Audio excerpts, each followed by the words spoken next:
Queridas familias, nos encaminamos hacia el segundo domingo de Cuaresma, en donde lo escucharemos el próximo día, el Evangelio de la Transfiguración del Señor. Como todos estamos viendo, estamos pasando por unos meses, una temporada de disturbios y de incertidumbre. La pandemia, la crisis económica, muchas noticias que nos desalientan y nos desaniman.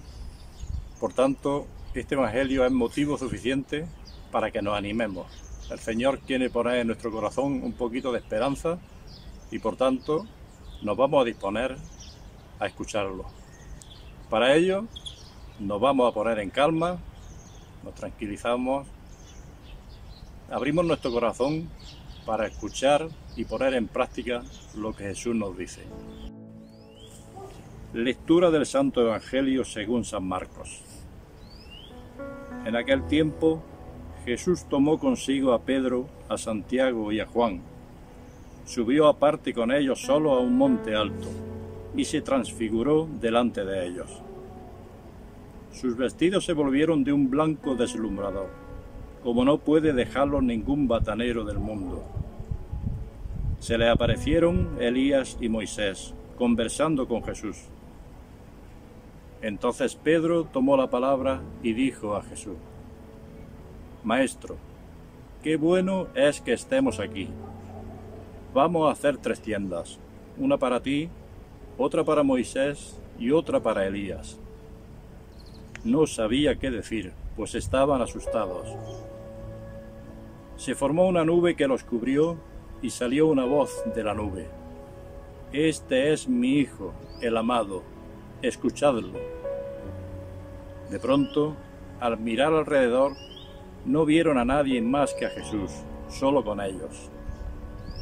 Cuando bajaban del monte, les ordenó que no contasen a nadie lo que habían visto hasta que el Hijo del Hombre resucitara de entre los muertos. Esto se les quedó grabado y discutían qué quería decir aquello de resucitar de entre los muertos. Palabra del Señor. Imaginamos el escenario de la transfiguración. Es una manera de querer comprender un poquito mejor lo que allí ocurrió, visualizarlo, meternos en el lugar de ellos, de los discípulos, sentir aquel lugar como si realmente estuviéramos allí presentes. Y la verdad es que nosotros acabaríamos también como los discípulos, asustados. Hay varias partes importantes que hemos de contemplar. En primer lugar, vemos que hay una subida. Jesús sube. No es la primera vez que vemos que Jesús sube a lo alto de la montaña. Normalmente, o casi siempre, ocurre que sube a orar con el Padre, a rezar, y en esta ocasión pues también lo hace de alguna manera, porque se va a contemplar la gloria de Dios en él.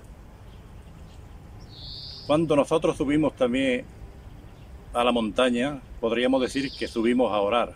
Cada vez que hablamos con Jesús, cada vez que oramos, cada vez que le contamos nuestros problemas, nuestras intimidades, estamos subiendo a lo alto de la montaña. Algo que deberíamos de hacer con mucha frecuencia, porque es la mejor forma de encontrarnos con Él, de tratarlo como un verdadero amigo. Allí se encuentran con Elías y con Moisés.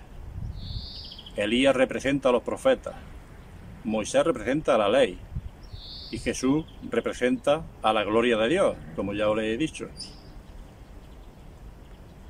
Es normal que estén desconcertados los discípulos, no es para menos. Ellos nunca habían visto semejante visualización, ver a Jesús de esa manera resplandeciente, que nosotros podemos también imaginar. Pero ya nos dijo Jesús que ni ojo vio, ni oído escuchó, ni mente imaginó lo que tiene preparado. Por tanto, aunque lo imaginemos, creo que está muy lejos de la realidad que pudieran contemplar los discípulos. Algo a tener también en cuenta es lo que en muchas ocasiones, en muchos evangelios hemos leído: escuchadle. este es mi Hijo amado, escuchadle. Tenemos que prestar mucha atención al Evangelio, a todos los Evangelios. Es la manera de escuchar a Jesús. También lo escuchamos a través de la oración, por supuesto. Pero de esa manera, leyendo el Evangelio, meditándolo, escuchando su palabra, es la mejor manera de saber por qué camino hemos de seguir, pues para parecernos cada vez más a Él. Por supuesto que también estaban desconcertados los discípulos ante los acontecimientos que anteriormente Jesús les iba relatando. Les dijo que sufriría, que padecería en la cruz, que moriría, que resucitaría. No es para menos. Menudo desconcierto y menudo desánimo el que tendrían los discípulos. Jesús tenía que prepararlos para que la misión que les esperaba no abandonaran nunca, por supuesto. Y qué menos que mostrarles la gloria de Dios. Por tanto, una manera de animarlos era subirlos al monte y mostrarse allí como realmente Él está.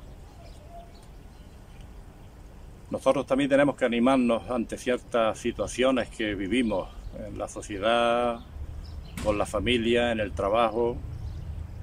Muchos tiempos de desánimo, muchos días que no tenemos ganas de nada, mucho pesimismo.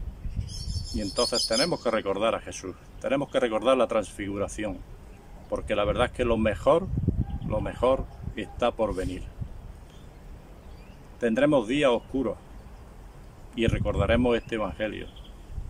Tendremos días felices y son días en los que tenemos que contagiar esa alegría a nuestros más cercanos, porque también ellos tienen momentos difíciles y si no estamos nosotros ahí para darles ánimo, darles alegría y contagiarles de ser cristianos, ¿quién lo va a hacer entonces?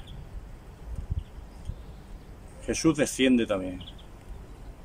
Ese descenso es el que nosotros tenemos que hacer cada día, encontrarnos con la vida cotidiana. Si nos quedamos en las tiendas, como Pedro decía, pues la verdad es que ahí se está muy a gusto. Pero la realidad está de puertas afuera, cuando nos encontramos con tantos necesitados y con tantas familias que lo están pasando mal. Nosotros por lo menos, lo mínimo que podemos hacer es escuchar a estas personas que sufren, que lo pasan mal en tantos momentos. Es importante que sepamos que Jesús resplandeció de blancura, que nosotros cuando oramos, cuando escuchamos su palabra, como nos dice, cuando la ponemos en práctica y estamos al servicio de los demás, también resplandeceremos para ellos. Y por supuesto, resplandeceremos también para Jesús. Mucho ánimo y que durante esta Cuaresma sintamos esta conversión que se nos dijo el miércoles de ceniza. Si nos convertimos, resplandeceremos como Jesús, o al menos lo vamos a intentar, pondremos de nuestra parte.